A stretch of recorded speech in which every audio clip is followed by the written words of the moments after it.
Yes guys, and good morning, welcome back to the channel. So I'm doing a little job today, and I wanted to sort of do a full video, however that's just going to be a disaster, so I'm going to do it in stages. And you know when you get into a big job and it just turns into an absolute nightmare, that's how it started.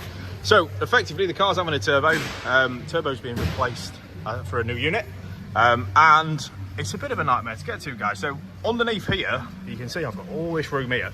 So I've had the subframe off, the steering rack down, all my nuts and bolts I've put in order, which I'll show you in just a second, just so I know where everything goes, just in case you have a little bit of a brain fart and you can't remember. So however, this emissions control unit has all got to come off. So there's your EGR cooler here, and all the rest of your emissions control is here. So I've got to do the top half, effectively.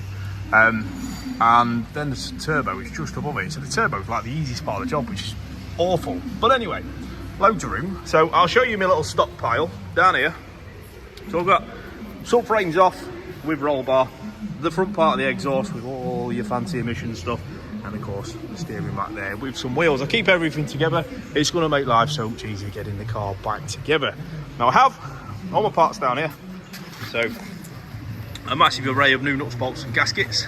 Another gasket, that's for the turbo, that's for the manifold, and then the big whistle inside there. So what I'm going to do, I'm going to get to a point underneath, open up the turbo, show you what's going on with the new turbo, do the top half as well, bring you along for that, and I'm going to bring you in stages for the whole video, so hopefully you guys can see what it takes to change the turbo. And this is a 69 plate Passat 2.0 diesel, just a single turbo, not the bi-turbo. So we'll see you in the next shot, guys. So just a hot minute later, the actual turbo's out. I'm going to show you a little bit more on the car in a second. I'm just going to show you the old little snail and then the new one. As you can see, the new one's all bunged up. The old one's going to get swapped out now. Everything I'm going to swap over. Now I'm going to take you to the car and just show you just the amount of stuff you have to take off to get these turbos out. It's not there. So back of the block, you're probably better off taking the engine out, if I'm being honest. However, I haven't in this instance. Probably should have done. It might have been a little bit easier, but anyway, we'll take that off.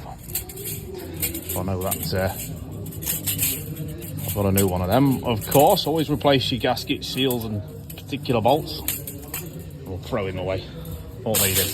Anyway, to the back of the car now with me pile of parts that I've got. So this is the thing you kind of struggle on the most with these. It's just full of everything. So this is what you call an emissions control pod.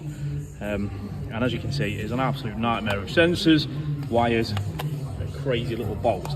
Now there's one bolt in particular, guys. If you're going to do this job yourself, it's an absolute nightmare. So it sits on the car like that, and that goes to the exhaust. This bolt here, trying to get that off in situ is almost impossible.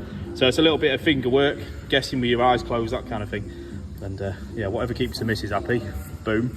But that's the hard bit, guys. So now I'm going to start rebuilding it again. I'm going to bring you back bit by bit and just show you what's going on. So little seals like this get replaced. So I'll leave that on there just to make sure that I remember. But other than that, guys, one pile of parts, one torn apart car, and new snails. See you in a minute. So I could just jump in now. I've got a little moment while I'm just waiting for this seal here. It's a weird cork seal that sits in there. So I'm just waiting for that at the minute, and then we're good to go. But the new turbo is bolted up, so we've got new brass nuts here. It's up to spec, of course. Lines, new seals either end.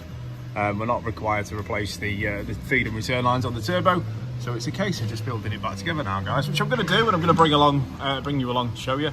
But yeah, it's an interesting one. Sometimes I like the bigger jobs, just to get your teeth into, really, and obviously bring you along to show you what's going on. But that, guys, is a turbo sort of there. Right, it's the morning of day 2, guys. So this is the turbo finished. Hopefully you can just see all the new stuff, and everything's bolted up with new seals and gaskets and shiny bits up there.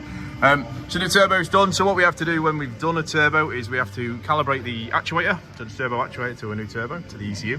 And then of course we lift the oil pressure. It's called a running oil pressure. So we lift the oil pressure when a new component, such as the turbo, is fitted. There's other components as well. And that just ensures it gets a good supply of oil for a few miles, and then it'll automatically drop itself back down, ECU controlled as well. So all up there is done, all on here done. Again, new gasket, seals and bolts used at every point we've had to. And that's it, guys. So it's run up. I've run it up now. I've done all the adaptions. I'm just going to pop the under tray on. There's a couple of little bits I need to finish, torque the wheels up, and a cheeky little rotor. So thanks for coming along for this one, guys. Hopefully it's stitched together all right, but we'll soon see.